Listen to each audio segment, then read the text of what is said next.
जय श्री कृष्ण दोस्तों, हर हर महादेव। मैं पूनम पांडे आप सभी लोगों का शक्ति कुंज चैनल पे बहुत बहुत स्वागत करती हूँ। महाशिवरात्रि पर शिव साधना करके अपनी आध्यात्मिक ऊर्जा को जगाने का और उसे शक्तिशाली बनाने का बहुत ही उत्तम समय माना जाता है। महाशिवरात्रि फाल्गुन मास के कृष्ण पक्ष की चतुर्दशी तिथि को मनाई जाती है। वैसे तो देखिए, प्रत्येक महीने की कृष्ण पक्ष की चतुर्दशी तिथि को शिवरात्रि का व्रत रखा जाता है, जिसे कि मासिक शिवरात्रि का व्रत कहा जाता है। लेकिन प्रत्येक व्यक्ति जो है, हर महीने की जो मासिक शिवरात्रि का व्रत होता है वह नहीं रखता है। तो ऐसे में ऐसी मान्यता है कि मात्र महाशिवरात्रि का व्रत रख लेने से, जो कि फाल्गुन मास के कृष्ण पक्ष की चतुर्दशी तिथि को मनाई जाती है, मात्र यह एक व्रत कर लेने से, भगवान शिव की विशेष पूजा अर्चना कर लेने से और रात्रि जागरण कर लेता है, तो उसे साल की सभी जो 12 मासिक शिवरात्रियां हैं उन सभी का पुण्य लाभ उसे प्राप्त हो जाता है। भगवान शिव को सर्वज्ञ आदि योगी के रूप में उनकी पूजा की जाती है। महाशिवरात्रि की रात्रि पर निशीथ काल में अर्थात मध्य रात्रि में भगवान शिव हम पृथ्वी वासियों का उद्धार करने के लिए, हमारा कल्याण करने के लिए वह ज्योतिर्लिंग के रूप में इस पृथ्वी पे अवतरित हुए थे। इसीलिए इस दिन की जो रात्रि होती है वो बहुत ही ज्यादा ऊर्जावान और बहुत ही ज्यादा शक्तिशाली मानी जाती है। रात्रि के 4 प्रहर होते हैं और महाशिवरात्रि पर इन रात्रि के चारों प्रहरों में भगवान शिव की विशेष पूजा अर्चना की जाती है। जैसे प्रदोष काल से रात्रि का पहला प्रहर प्रारंभ हो जाता है।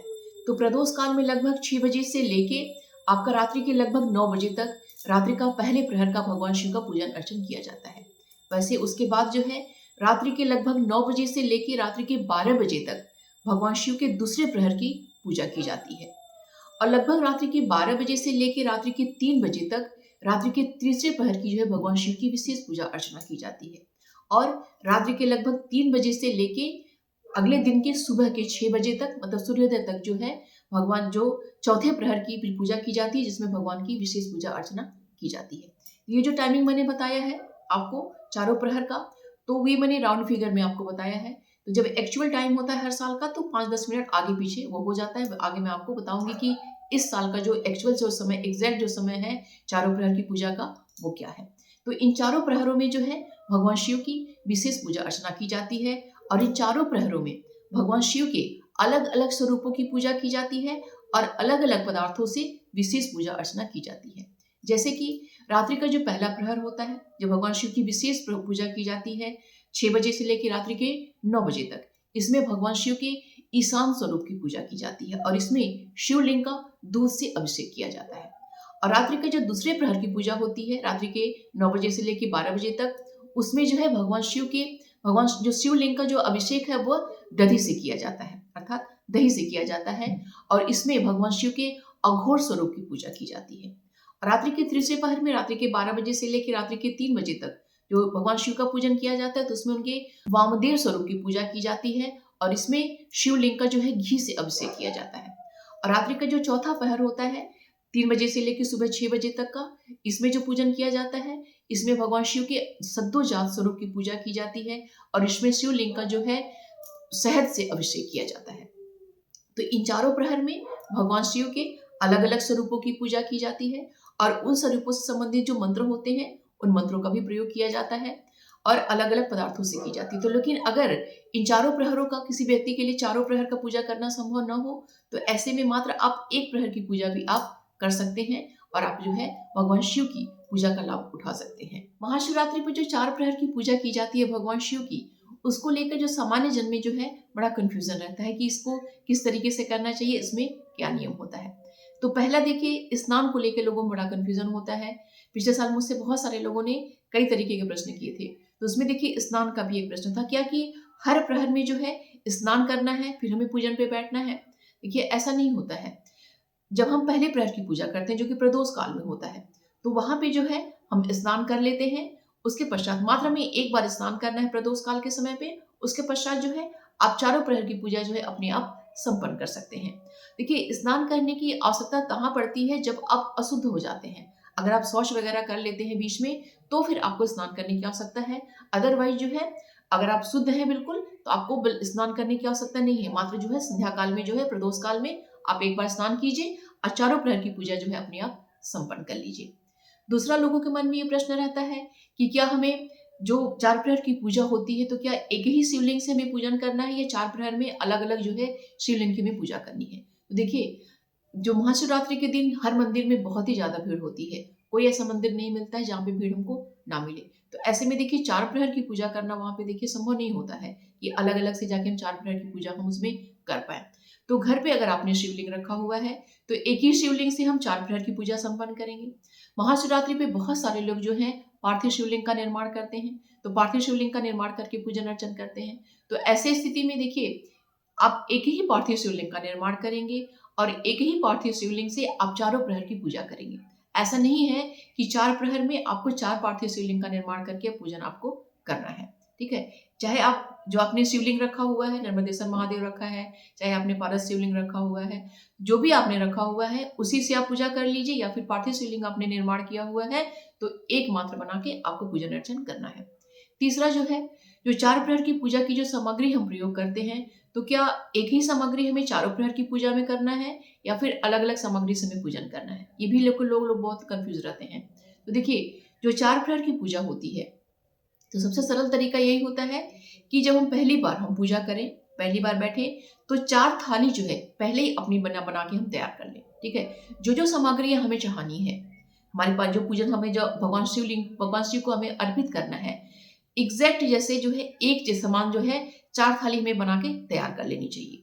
और एक थाली लीजिए, आप प्रथम प्रथम प्रहर की पूजा अपनी संपन्न कर लीजिए। ठीक है? जब प्रथम प्रहर की पूजा आपकी संपन्न हो जाए, तो देखिए, जब हम भगवान शिव को जब हम कोई सामग्री जब अर्पित कर देंगे, तो सभी जो है निर्माल्य हो जाता है। तो निर्माल्य को जब हम हटाएँगे, तभी जो है दूसरे प्रहर की पूजा अपनी हम कर पाएँगे। तो इस जब पहली पूजा आप कर लीजिए, जब पूजा आपकी संपन्न हो जाए, जब दूसरे प्रहर की पूजा का आपका समय आ जाए, तो पहले चाहे सामग्री को आप वहाँ से हटा दीजिए। फिर जो है आपने जो दूसरी थाली रखी हुई है, दूसरी थाली से पुनः जो है आप भगवान शिव का पूजन अर्चन अपना प्रारंभ करिए। ऐसे ही जो है, जब तीसरा प्रहर आए तो इस तरह से कीजिए, चौथा प्रहर आए तो उस तरह से कीजिए। तो हमेशा चारों प्रहर में जो पूजन अर्चन हम करेंगे, तो नई सामग्री से हम पूजन अर्चन करेंगे, पहली चढ़ाई सामग्रियों को हम वहाँ से हटा देंगे। ठीक है? तो ये कन्फ्यूज़न हमारा दूर हो गया। इसके पश्चात जो है, चौथा जो कन्फ्यूज़न लोगों में रहता है कि क्या ज़रूरी है कि जो चार प्रहर की पूजा होती है, तो चारों प्रहर में हम शिवलिंग का अभिषेक करें, शिवलिंग पे जो है पूजन की सामग्रियाँ अर्पित करें? क्या ये ज़रूरी होता है? तभी जो हमारी पूजा पूर्ण मानी जाएगी? ऐसा नहीं है। आप जो है मात्र एक प्रहर की पूजा भी आप कर सकते हैं, और जो अन्य आपकी चार प्रहर है, ठीक है? मान लीजिए आपने प्रदोष काल में पूजन कर लिया, ठीक है? या फिर आपने निश्चित काल में पूजन कर लिया, तो जो अन्य आपकी चार प्रहर की पूजा है, जो 3 बज जाती रही है, 3 प्रहर की जो पूजा है, उसमें आप मंत्र जाप कीजिए, उसमें आप स्तोत्र पाठ कीजिए, उसमें आप जो है शिव महापुराण उठा के पढ़िए। अगर आपकी देखिए आपके और अगल-बगल लोग आपके पास हैं, लोग एक संग बैठ जा रहे हैं, तो आप लोग भजन कीर्तन भी आप कर सकते हैं। कहने का तात्पर्य है कि पूरी रात्रि जो है जागरण करके, भजन कीर्तन करते हुए, भगवान शिव का गुणगान करते हुए, उनका ध्यान करते हुए, स्तोत्र पाठ करते हुए, मंत्र जाप करते हुए पूरी रात्रि हमें जागरण करना है। ठीक है? ऐसा नहीं है कि आप अगर चारों प्रहर में भगवान शिव का अभिषेक ना करें, उन पे सामग्री अर्पित ना करें, तो आपकी पूजा पूर्ण नहीं मानी जाएगी। आप मात्र एक प्रहर की पूजा करके, आप चार प्रहर में जो है आप अपने हिसाब से जो-जो आपको पाठ करना है, मंत्र जाप करना है, जैसे करना है, वैसे करके भी उसको आप पूर्ण कर सकते हैं। ठीक है? अब 5वीं बात ये है कि जब हम लास्ट प्रहर की पूजा कर लेते हैं, तो हमें जो है विसर्जन किस तरीके से करना चाहिए, हमारा पारण किस तरीके से होगा, ठीक है? तो ऐसे में देखिए, जब चौथे प्रहर की पूजा हो जाती है, तो लगभग हमारा सूर्योदय हो जाता है। तो जब हमारा चौथे प्रहर की पूजा हो जाए, तो ऐसे में जो हमने अगर पार्थिव शिवलिंग बनाया हुआ है, तो देखिए अगर जो हमारे घर में शिवलिंग रखा रहता है, तो उसका तो विसर्जन होता नहीं है, ठीक है? तो वो तो हमारे घर में ही रहेगा। अगर हमने पार्थिव शिवलिंग का पूजन किया हुआ है, तो उसका सबसे पहले हम विसर्जन करेंगे। अगर आपके पास अगल-बगल जो है नदी तालाब है, तो वहाँ पे आप विसर्जन कर दीजिए। अगर वहाँ पे ऐसा नहीं है, तो घर में ही जो है आप जो है खाली बड़ा पात्र लीजिए, उसमें पहले गंगा जल डाल के उसमें जो है शुद्ध जो है साफ जल भर दीजिए। फिर उसमें जो है आप जो पार्थिव शिवलिंग आपने बनाया है, उसका उसमें विसर्जन कर दीजिए। विसर्जन करके उसके पश्चात जो है आप जो है आप जो इसके निमित्त अगर दान वगैरह कुछ आपको करना है, आप दान वगैरह कर लेंगे। फिर जो है आप अपने व्रत का पारण आप कर सकते हैं, ठीक है? तो पारण में देखिए, पारण कब करना चाहिए? पारण जब आपका 4 प्रहर की पूजा संपन्न हो जाती है, तो उसके पश्चात जो है आप विसर्जन वगैरह आदि करके उसके पश्चात आप अपने व्रत का पारण आप कर सकते हैं। आइए जानते हैं कि 2026 में महाशिवरात्रि का पर्व कब मनाया जाएगा। तो फाल्गुन मास की कृष्ण पक्ष की चतुर्दशी तिथि का प्रारंभ 15 फरवरी दिन रविवार की शाम में 5:04 हो रही है और यह चतुर्दशी तिथि पूरी रात्रि रहेगी। अगले दिन 16 फरवरी दिन सोमवार की शाम में 5:34 पे चतुर्दशी तिथि समाप्त हो जाएगी। उसके पश्चात अमावस्या तिथि प्रारंभ हो जाएगी। तो देखिए, जो महाशिवरात्रि का व्रत होता है इसमें उदया तिथि के हिसाब से नहीं व्रत किया जाता है, बल्कि इसमें यह देखा जाता है कि चतुर्दशी तिथि निश्चित काल में अर्थात मध्य रात्रि में अवश्य होनी चाहिए, तभी जो है व्रत रखा जाता है। तो देखिए, 15 फरवरी को रविवार जिस दिन है उस दिन भले ही पूरे दिन चतुर्दशी तिथि नहीं है, शाम में जाके जो है आपका 5:04 से जो है चतुर्दशी तिथि हमारी प्रारंभ हो रही है, लेकिन पूरी रात्रि हमें प्राप्त हो रही है। निश्चित काल में भी रहेगी, पूरी रात्रि रहेगी। ठीक है। अगले दिन 16 तारीख को भले ही उदया तिथि चतुर्दशी तिथि है, लेकिन शाम में समाप्त हो जाएगी 5:34 पे। रात्रि में हमें नहीं मिलेगी, रात्रि में उस दिन अमावस्या तिथि रहेगी। इसीलिए यह जो महाशिवरात्रि का पर्व है यह 15 फरवरी दिन रविवार को मनाई जाएगी। जो महाशिवरात्रि का व्रत है यह आप निर्जल करके भी इस व्रत को आप कर सकते हैं। इसको केवल आप जल पी के भी इस व्रत को आप कर सकते हैं, या फिर जो है फल खा के और जल पी के भी इस व्रत को कर सकते हैं। बहुत सारे लोग देखिए फलहार वगैरह भी बहुत करके भी इस व्रत को करते हैं, और सिंधा नमक भी इसमें देखिए आप खा सकते हैं। ऐसी कोई बाध्यता नहीं होती कि सिंधा नमक आपको नहीं खाना है। जैसी आपकी शारीरिक क्षमता हो उसके अनुसार जो है इस व्रत का आप चुनाव करिए, उस विधि को आप अपनाइए। और देखिए इस व्रत में देखिए ये नियम होता है कि जिस दिन हम महाशिवरात्रि का व्रत करते हैं, तो इस बार जो है 15 तारीख को जो है हम 15 फरवरी को हम लोग महाशिवरात्रि का व्रत कर रहे हैं। तो ठीक उस दिन पहले 14 फरवरी दिन शनिवार को, उस दिन देखिए प्रदोष का व्रत भी रखा जाएगा। तो जो लोग प्रदोष का व्रत करेंगे तो उनका तो ऑटोमेटिक उस दिन व्रत रहेगा, लेकिन अन्य जो प्रदोष का व्रत नहीं करते हैं वो लोग जो है उस दिन 14 फरवरी दिन शनिवार को जो है एक समय भोजन करने का नियम होता है और हल्का और सात्विक भोजन करने का नियम होता है। किसी भी तामसिक चीज का जो है उस दिन हमें प्रयोग नहीं करना चाहिए, ब्रह्मचर्य का हमें पालन करना चाहिए। इन सभी नियमों का पालन करते हुए अगले दिन 15 तारीख को, जिस दिन हमारा महाशिवरात्रि का पर्व है, ब्रह्म मुहूर्त से हमारा यह व्रत प्रारंभ हो जाता है। तो पूरे दिन और पूरी रात्रि जो है हमको व्रत करना है। अगले दिन 16 फरवरी दिन सोमवार को जो है जब सूर्योदय हो जाएगा तो विसर्जन करके आप जो है अपने व्रत का पालन आप कर सकते हैं। अब 2026 में महाशिवरात्रि की जो 4 प्रहर की पूजा होगी, एक बार उसके समय को हम लोग देख लेते हैं कि इसकी टाइमिंग क्या है। तो रात्रि की जो प्रथम प्रहर की पूजा होगी उसका जो टाइमिंग है वह 5:33 से लेके रात्रि में 8:42 तक है। और रात्रि की जो दूसरे प्रहर की पूजा होगी वह 8:42 से लेके रात्रि में 11:50 तक है। और तीसरे प्रहर की जो पूजा होगी वो रात्रि में 11:50 से लेके रात्रि में 2:59 तक वो पूजा किया जाएगा। और चतुर्थ प्रहर की जो पूजा होगी वह रात्रि में 2:59 से लेके हमारा देखिए 16 फरवरी का सुबह हो जाएगा 6:08 तक जो है चतुर्थ प्रहर की पूजन अर्चन किया जाएगा। तो हम अपनी सुविधा के अनुसार जो है इन चारों प्रहर की पूजा को भी हम कर सकते हैं, या फिर किसी एक प्रहर की पूजा को भी हम कर सकते हैं।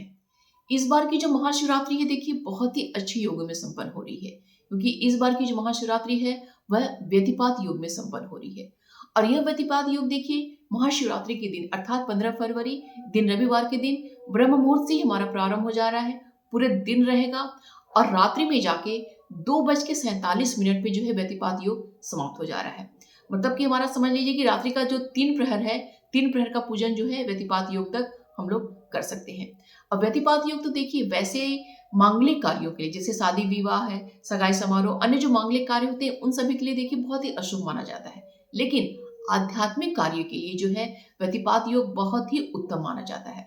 क्योंकि व्यतिपात योग में हम जो भी गंगा स्नान करते हैं, हम मंत्र जाप करते हैं, स्तोत्र पाठ करते हैं, दान करते हैं, जो भी हम पूजा पाठ आदि का कार्य करते हैं उसका 1 लाख गुना बढ़ के हमें पुण्य लाभ प्राप्त होता है। इतना उत्तम जो है व्यतिपात योग माना जाता है आध्यात्मिक कार्य के लिए। तो इस बार देखिए हमें बहुत ही जो पूरे दिन व्यतिपात योग रहेगा और रात्रि में 2:47 तक जो व्यतिपात योग रहेगा, तो हम ज्यादा से ज्यादा इसका लाभ हम लोग ले सकते हैं। और व्यतिपात योग में देखिए शिव साधना करना, भगवान शिव की पूजा करना बहुत ही ज्यादा लाभकारी माना जाता है। और व्यतिपात योग में काला तिल और काला कंबल दान करना भी बहुत ही उत्तम माना जाता है। तो व्यतिपात योग का लाभ तो हमें प्राप्त हो ही रहा है। इस दिन देखिए सर्वार्थ सिद्धि योग भी हमें प्राप्त हो रहा है। सर्वार्थ सिद्धि योग जो है सुबह से लेके शाम में 7:48 तक जो है सर्वार्थ सिद्धि योग है। और सर्वार्थ सिद्धि योग भी बहुत ही ज़्यादा शुभ माना जाता है। इस दिन जो सर्वार्थ सिद्धि योग में जो भी कार्य हम करते हैं वह अवश्य ही सफल होता है और अवश्य ही वह सिद्ध होता है। अगर नक्षत्रों की हम बात करें तो देखिए इस दिन जो है सुबह से लेकर शाम में 7:48 तक जो है उत्तराषाढ़ नक्षत्र रहेगा और उसके पश्चात जो है श्रवण नक्षत्र जो है प्रारंभ हो जाएगा। महाशिवरात्रि पर पार्थिव शिवलिंग का निर्माण करके पूजन करने का बहुत ही ज्यादा महत्व होता है। तो बहुत सारे भक्तगण जो होते हैं इस दिन पार्थिव शिवलिंग का निर्माण करते हैं और पूजन अर्चन करते हैं। तो पार्थिव शिवलिंग का निर्माण करने की विधि जो है मैंने 2-3 वीडियोस में अपलोड किया हुआ है, तो आप लोग उसे देखिएगा। तो वो मतलब उसमें मैंने बहुत ही आसान तरीके से मैंने जो बताया हुआ है कैसे पार्थिव शिवलिंग का निर्माण करना है।